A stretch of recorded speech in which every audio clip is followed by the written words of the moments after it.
শুভ দুপুর বন্ধুরা। তো আজকে চিংড়ি মাছের মালাইকারি হবে। তো কি কি লাগবে দেখে নাও। চিংড়ি মাছ, পেঁয়াজ লঙ্কা বাটা, এটা হচ্ছে নারকোল বাটা, যে দুধটা নেব,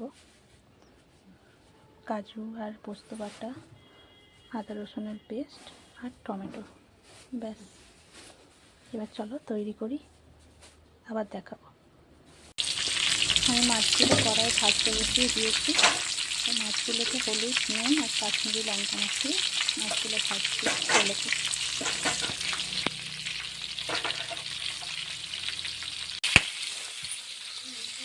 চিংড়ি মাছগুলোকে আমি ভালো করে লাল লাল করে ভেজে নিচ্ছি।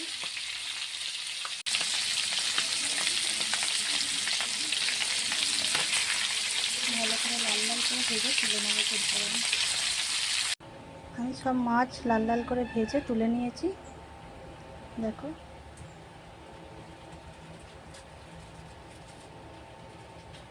এবার কড়াই বসিয়েছি, এবার কড়াইয়ে মশলাগুলো কষবো।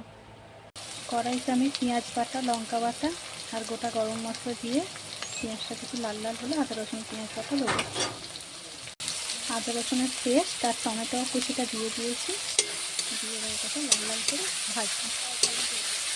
যতক্ষণ না তেল ছাড়ছে ততক্ষণ এটাকে আমি কষিয়ে যাবো। মশলা কষা হচ্ছে, এবারে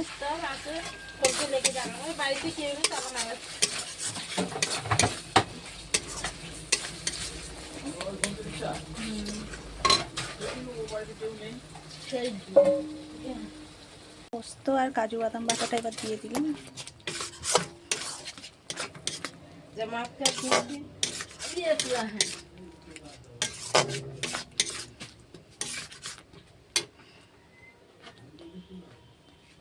তো বন্ধুরা, আমি নারকেল দুধটাও দিয়ে দিয়েছি।